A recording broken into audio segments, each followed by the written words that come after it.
So we're going to talk about 12.2 circles, but let me talk real quickly about what we are doing in this chapter, chapter 12. So think about a cone, ice cream cone, snow cone, cone, traffic cone, those kind of things, right? So it's a three-dimensional shaped object, put stuff inside.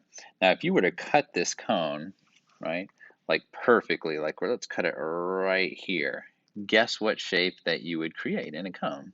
You would create a circle, right? If you cut it and then take a look right down it, it would look like a circle. But if you took that same cone, and you cut it like this across here, when you looked at it, it would look a little more like this, which we call an ellipse, right? So that's some of the things that we're going to be looking at as you do this, right? So we're going to be looking at these different shapes, and then we're going to finally kind of finish, like, what if I cut straight down and then I look, right? Then you'd be looking at the top of this thing, right? What would it look like? We call that a parabola or a hyperbola, right? These are going to be the different pieces that we're going to look at. So different cuts. Today's cut, the circle. So let's take a look at circles. What do we need to know about circles? All right, circles. We're going to be looking at equations for a circle. So let me define for you the equation of a circle.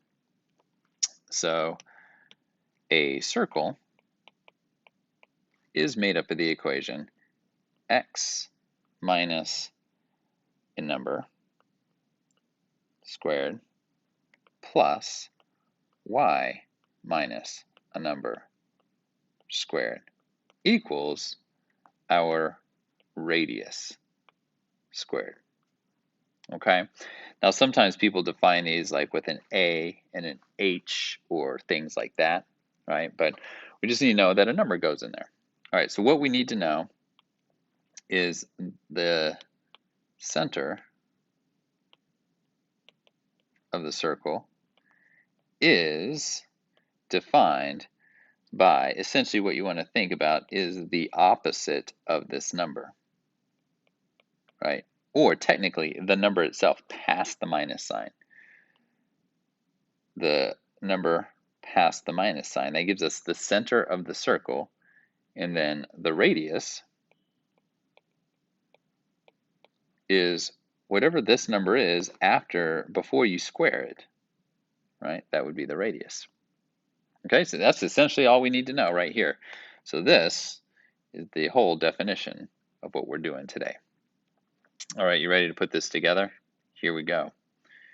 First thing, write the equation of each circle. The first one says a center of 6 point, so I'm looking at this one.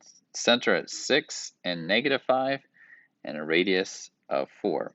So using the equations that we just wrote down, here we go. X minus 6 squared, right? You know why I did that? Because I wanted to put that 6 in there, right? Plus, oops, let's keep that all the same. Plus y minus, now I'm going to put in this -5 in here, okay? Minus -5. So we know that's going to turn into a plus here in a second. Is equal to, now if the radius is supposed to be 4, we're literally going to go 4 squared. All right, so let's clean it up. X minus 6 squared plus y plus 5 squared equals 16.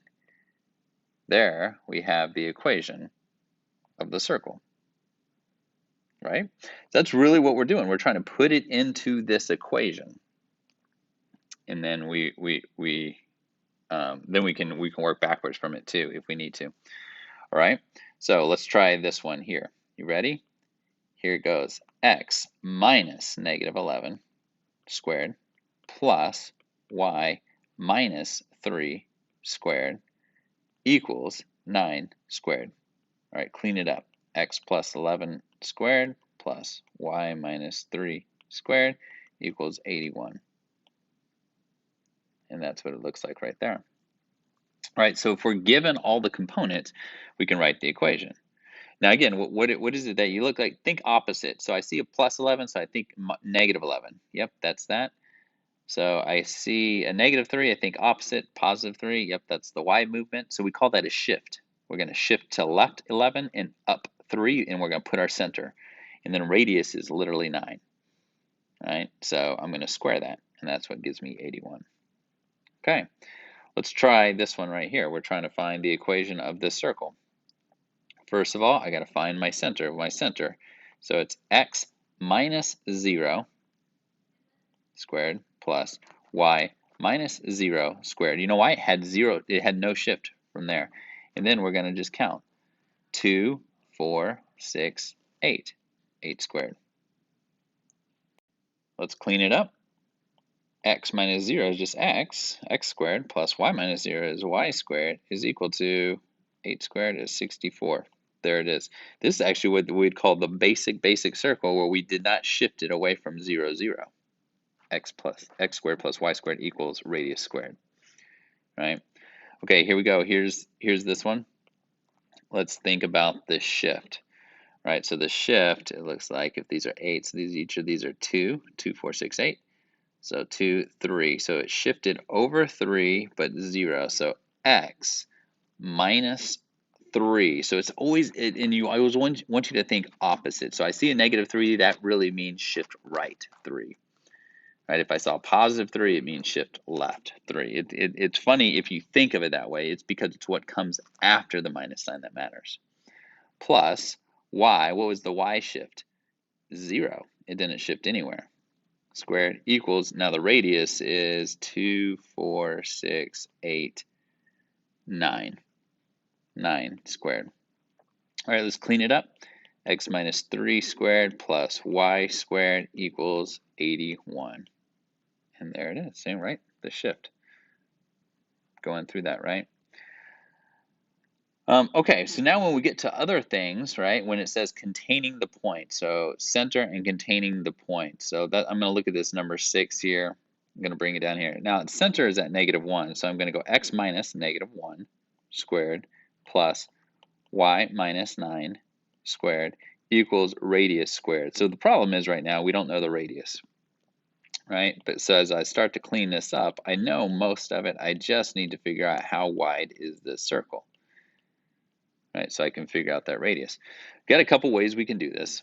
One way is just to draw this out. Now, containing, that means that that point is on the outside edge of a circle. Like, imagine this contains, or it contains a point there, point, right? It's got an infinite amount of points that it can contain, and they're just telling us one of the points that it contains. So if I try this, two ways we can draw it. Right, -1, 1, 2, 3, 4, 5, 6, 7, 8, 9. That's the center. And then you got 2, 1, 2, 1, 2, 3, 4, 5. That's it. So we know that it's got a big old giant circle that goes around that radius. Like, would look something like this in my unartistic motion. And what we need is the radius of the circle, like this length from center to edge. What is that?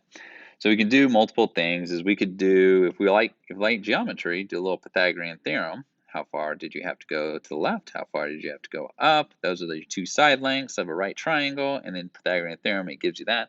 Or we can straight up use distance formula, right? Which is Pythagorean theorem in an algebra sense. And remember, it is just x2 minus x1 squared plus y2 minus y1 squared. And so we could do this if we want. So let me do distance formula just so I don't have to draw here. If I had a better graph, I might just actually graph it out and do Pythagorean theorem. But let's do 2 minus -1 squared plus 5 minus 9 squared. So we got square root of 3 squared plus -4 squared. So keep it going. 9 plus 16. Square root of 25, it looks like we're going to get a distance of 5, right? 5, that's my radius. So come back up here to the original question. X plus 1 squared plus y minus 9 squared equals 25. Got it. And that should take care of it. So everything hinges on a circle being this right here, this basic equation. And all we need to do out of it is figure out where's the center and what's the radius, because circles are circles that way.